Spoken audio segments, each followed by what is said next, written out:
Hi guys, నా పేరు కుమార్. మీకు తెలుసా మోటోలో ఎన్ని సిరీస్లు ఉన్నాయి అంటే వాటి యొక్క మీనింగ్ ఏంటో సో ఈ వీడియో చూద్దాం. First razor series. రేజర్ అంటే ఏంటంటే slim and smooth and sharpness అనమాట.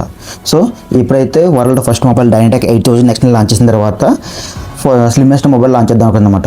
2004లో రేజర్ V3 మొబైల్ లాంచ్ చేసిందంటే అంటే కీప్యాడ్లో స్లిమ్మెస్ట్ మొబైల్ అనమాట. అప్పట్లో ఇది పోల్చుకుంటే ఇది స్లిమ్మెస్ట్ మొబైల్. సో అందుకని చెప్పి ఇది రేజర్ అనే నేమ్ తీసుకున్నారన్నమాట.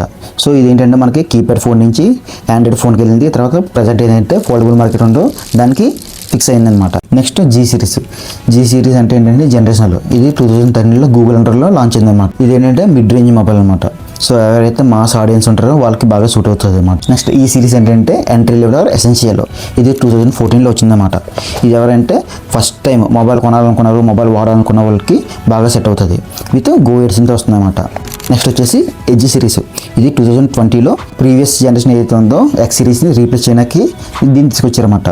సో ఎడ్జ్ అంటే ఏంటంటే ఏదైతే మనకు వాటర్ ఫాల్ కర్వ్ ఏదైతే ఉందో దాన్ని మైండ్లో పెట్టుకుని వీళ్ళు ఎడ్జ్ అని చెప్పి పెట్టారన్నమాట. సో మనకు వచ్చిన ఎడ్జ్ సిరీస్ అన్నిటికీ కొంచెం కర్వ్ ఉంటుంది. ఇది ఏంటంటే అప్పర్ మిడ్ రేంజ్ మొబైల్. ఎవరైతే బేసిక్స్ నీడ్స్ ఉండి కొంచెం పర్ఫార్మెన్స్ బాగుండి, కెమెరా బాగుండి, సో మొత్తాన్ని స్పెట్స్ బాగుండి వాడాలనుకుంటారో వాళ్ళకి ఎడ్జ్ సిరీస్ అనేది బాగా సెట్ అవుతుంది. నెక్స్ట్ సిగ్నేచర్ సిరీస్ 2026లో ఇది లాంచ్ చేసిందన్నమాట. ప్రీమియం ఫ్లాగ్షిప్ మొబైల్ అనమాట.